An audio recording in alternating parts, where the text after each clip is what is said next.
Assalamualaikum warahmatullahi wabarakatuh. Perkenalkan, nama saya Dwi Lestari dari 1 KPIB. Di sini saya akan menjelaskan sedikit tentang komunikasi kelompok dan komunikasi organisasi. Di dalam kehidupan sehari-hari, kita tidak terlepas dari yang namanya komunikasi. Seperti apa yang sedang saya lakukan ini termasuk salah satu komunikasi, tapi via virtual atau daring. Baik. Apa sih komunikasi kelompok?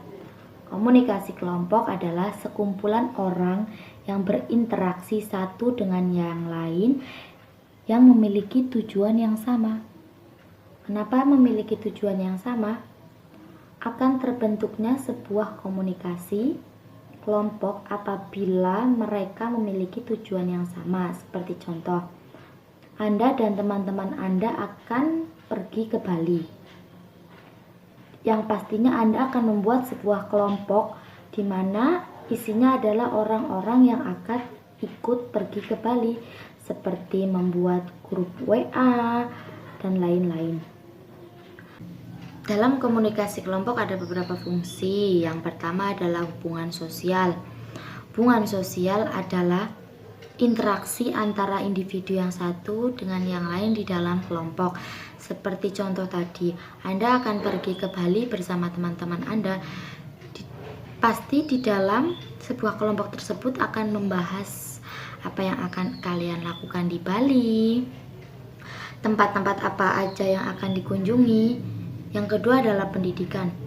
Pendidikan tidak hanya tentang jenjang S1, S2, dan yang lainnya, tapi pendidikan tentang kehidupan, yaitu misalnya masalah waktu. Ngaret dan tepat waktunya kalian dalam bepergian itu bisa tergantung pada satu orang. Misal ada satu orang yang telat ngaret, nah itu dapat membuat telat, misal telat pesawat dan lain-lain.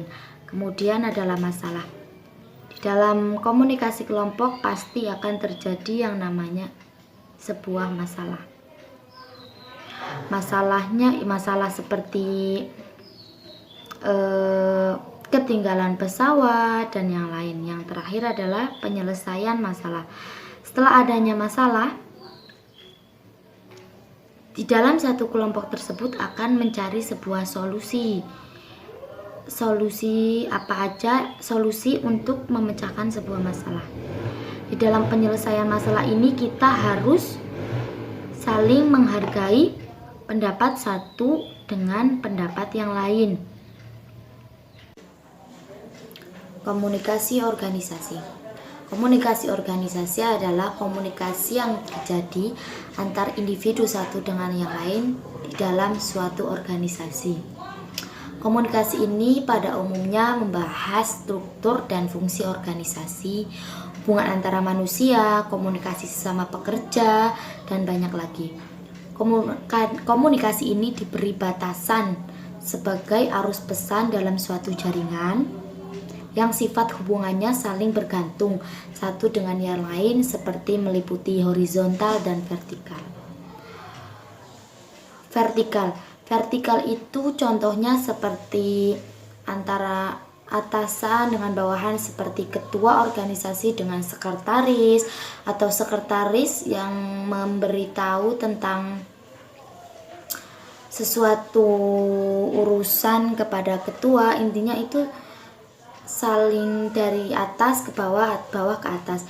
Kemudian horizontal itu seperti komunikasi antara sesama ketua organisasi, seperti organisasi di dalam kampus.